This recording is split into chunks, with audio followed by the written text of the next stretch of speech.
Have you ever seen a table where one cell holds multiple values, like a list of phone numbers, or product IDs? Or worse, a table with no clear way to identify a single row. These are not small issues. They can break the logic of your queries and ruin your database design.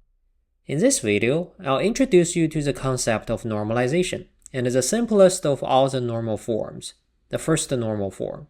By the end of this video, you'll know what normalization is and how to use the first normal form to help you normalize your database designs.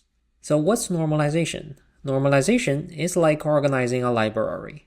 You are creating a logical system where each book or say piece of data has one proper place, making it easier to find and maintain without duplication. It's a process of organizing a database in a way that minimizes redundancy and dependencies while maximizing data integrity and consistency. In other words, we break the database into smaller, more manageable tables, where each table represents a single entity or concept. The primary goal of normalization is to strengthen data integrity. When do you use, or say start the process of normalization in the database design process? When you draft your first version of the ER diagram, when you successfully identify all the entities, attributes, and relationships based on the requirement analysis, you will have something to normalize. Doing so will help eliminate redundancy, ensures consistency, avoid insert, update, or delete anomalies. Okay? Enough talking about normalization. How do we actually do it? You can use normal forms to guide the normalization process. Normal forms are the rules that can guide you break down a big, messy table into smaller, more manageable tables.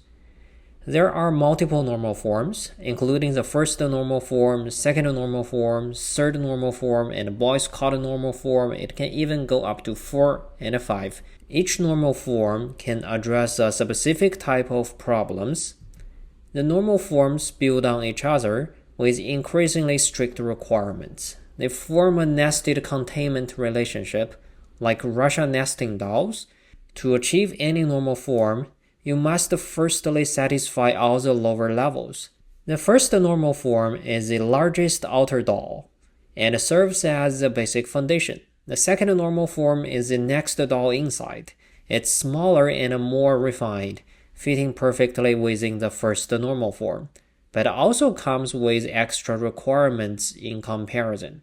The third normal form is the doll nested inside the second normal form, which is even more constrained and organized. It goes on, and you get the idea.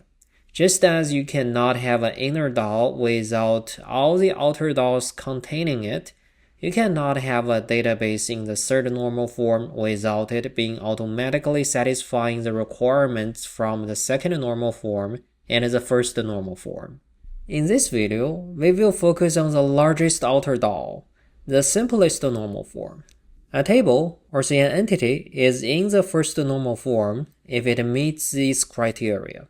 First, in this table, each column needs to contain values of the same data type.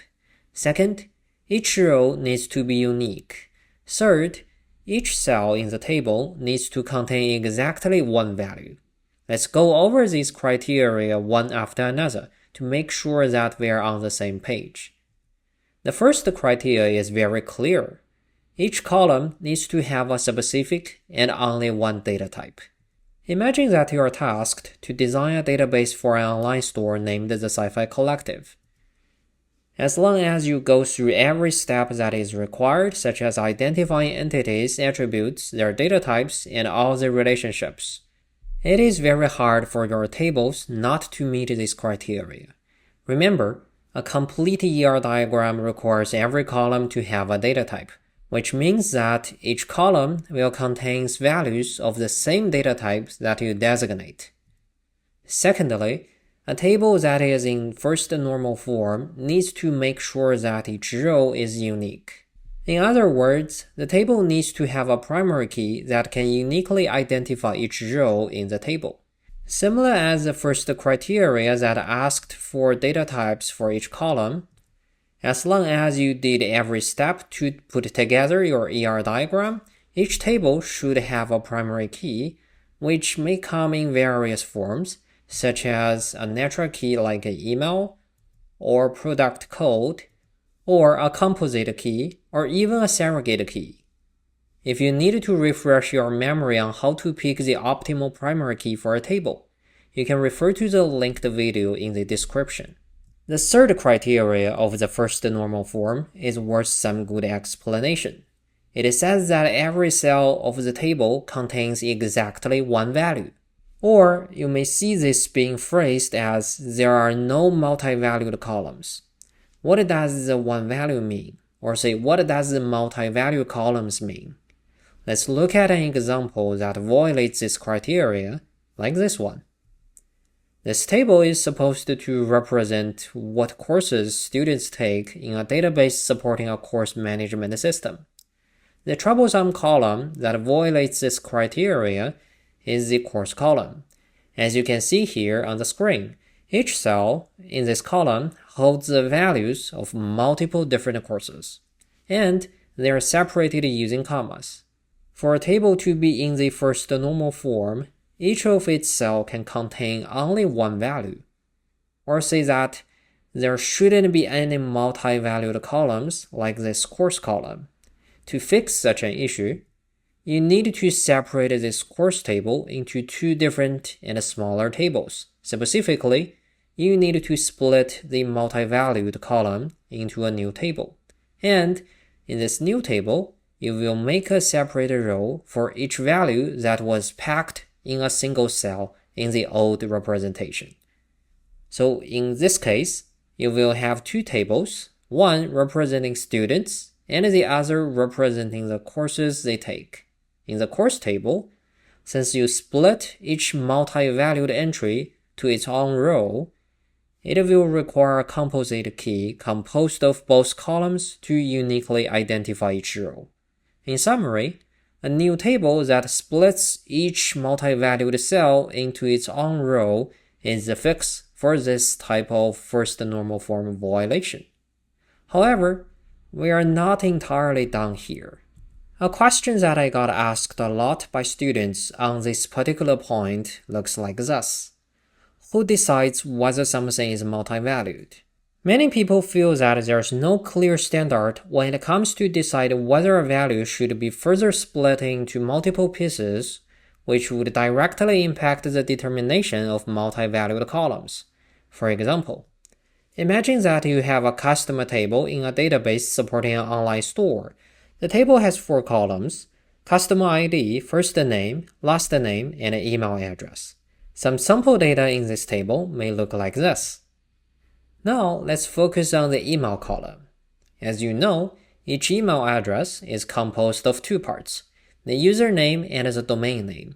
Should you consider an email address as multiple values, and further splitting them into 2 different columns, one representing the username part, while the other representing the domain name part, like what you see here on the screen? Of course, to avoid redundancy and anomalies, the next step is to move the 2 columns into a new table, right? But let's hold on there and think again about this. Should you do this or not? Here's a rule of thumb that works very well. Whether something is multi-valued or not shouldn't really be up to your whim, but up to how users see it. Before you make such a move, you should ask yourself whether users care about splitting email addresses into multiple pieces. By users, I mean the users of the application supported by the database, which is the customers of the online store in this case. The answer is likely no, which means that an email address shouldn't be considered multi-valued, and the move to split the email address column into 2 in a new table won't be necessary.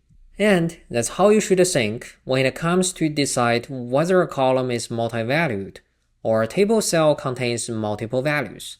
Ask yourself how the users of the application supported by the database feel about it. To make sure that we are on the same page, let's look at another example. What you see here on the screen is a receipt example from an online store named the Sci-Fi Collective. Same as our receipts, it contains the detailed information of each product you ordered. their unit price, and quantities. Of course, there is also a total price.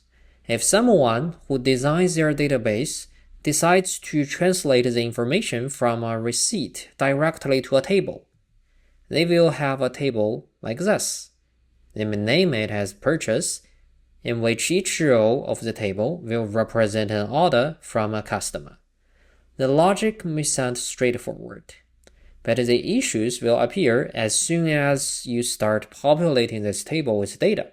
As you can see here on the screen, in the product ID column, each cell will contain multiple ID values of different products.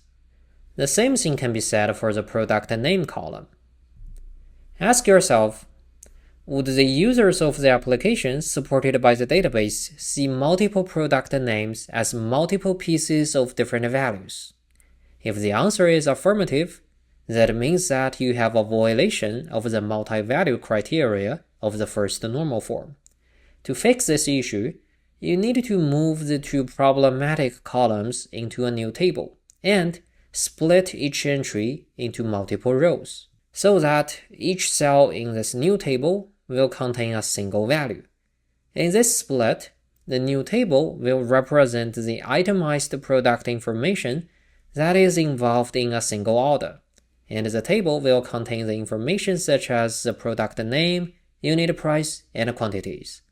That's how you use the first normal form to guide your normalization of database designs. In this video, we covered the concept of normalization and the simplest normal forms, the first normal form, as well as how to use it to help you normalize database designs. If you find this video helpful, give it a thumb up, subscribe, and leave your questions in the comments. I would love to hear what's working for you and what needs to change. This video is based on the book Grokking Relational Database Design, which dives deeper into database design using real-world examples to explain the concepts. You can find the link to the book in the first comment.